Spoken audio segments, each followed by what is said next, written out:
ఇడ్లీ చేయడానికి మీకు ఇడ్లీ పాత్ర అవసరం లేదు, ఎన్ని ఇడ్లీలైనా కూడా చేయవచ్చు. Hi hello friends, welcome back to channel. నేను ఈరోజు వీడియోలో అందరికీ యూజ్ అయ్యే కొన్ని టిప్స్ అయితే షేర్ చేస్తున్నాను. ప్లీజ్ ఈ వీడియోని స్కిప్ చేయకుండా లాస్ట్ వరకు చూడండి.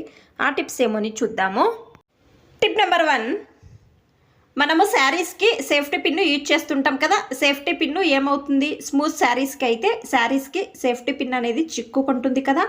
మనము సేఫ్టీ పిన్ తీసినా కూడా శారీ అనేది హోల్ పడుతుంది కదా. మీరు ఏం చేయాలి అంటే మసాలా ఐటమ్స్ ప్యాకెట్స్ కానీ బిస్కెట్ ప్యాకెట్స్ కానీ మనము తెస్తాం కదా, ప్యాకెట్ తీసుకొని కొంచెం కట్ చేసుకోవాలి. కట్ చేసుకున్న తర్వాత సేఫ్టీ పిన్కి వేసుకొని సేఫ్టీ పిన్ను శారీకి వేస్తే మీ శారీ అనేది హోల్ పడదు. ట్రై చేయండి, ఈ టిప్ అనేది బాగా హెల్ప్ అవుతుంది.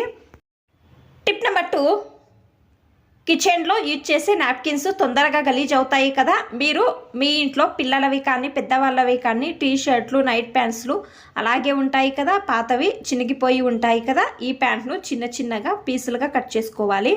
నేను వీడియోలో చూపిస్తున్నాను కదా, సేమ్ ఈ విధంగా కట్ చేసుకోవాలి. ఏదైనా వేస్ట్ బాక్స్లో ఈ పీస్లను వేసి పెట్టుకోవాలి. ఈ విధంగా కిచెన్లో అకస్మాత్తు మీరు క్లీన్ చేయాల్సినప్పుడు ఈ విధంగా బట్ట పీస్ను తీసుకొని గ్యాస్ స్టవ్ కింద అలాగే గ్యాస్ స్టవ్ పైన ఎక్కడెక్కడ గలీజ్ అయ్యి ఉంటుందో దీంతో మీరు క్లీన్ చేసి డస్ట్బిన్లోకి పడేయండి. అప్పుడు మీ ఇంట్లో యూజ్ చేసే కిచెన్ నాప్కిన్ అంత గలీజ్ కాదు. ట్రై చేయండి, ఈ టిప్ అనేది బాగా హెల్ప్ అవుతుంది. చూడండి, నేను చూపిస్తున్నాను. ఈ విధంగా క్లీన్ చేసుకోండి. టిప్ నెంబర్ 3, నేను ఇక్కడ ఒకటి బాటల్ తీసుకున్నాను. బాటల్ది పైన భాగము కింద భాగము కట్ చేసుకున్నాను. దీనికి హోల్స్ కూడా చేసుకున్నాను.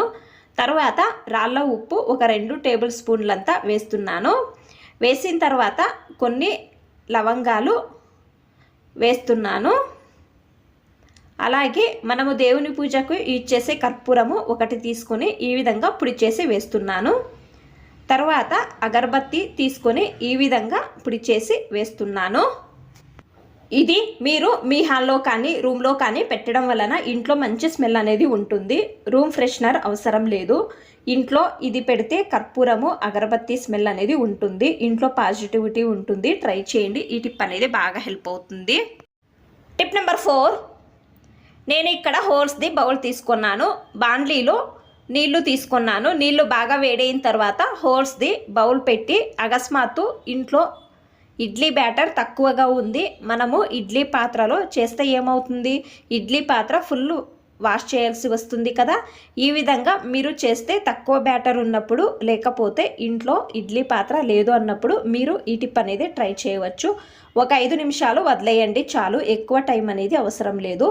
నీళ్లు వేడిగా అయి ఉంటాయి కదా, ఈ విధంగా స్పూన్తో తీస్తే చాలు బాగా వస్తాయి. ట్రై చేయండి, ఈ టిప్ అనేది బాగా హెల్ప్ అవుతుంది. మీకు అన్ని టిప్స్ ఇష్టమైతే ప్లీజ్ ఒక లైక్ చేయండి. ఇంకా ఎక్కువ మంది నా ఛానల్ని సబ్స్క్రైబ్ చేసుకోకుండా చూస్తున్నారు, ప్లీజ్ సబ్స్క్రైబ్ చేసుకోండి. థ్యాంక్స్ ఫర్ వాచింగ్, ధన్యవాదాలు.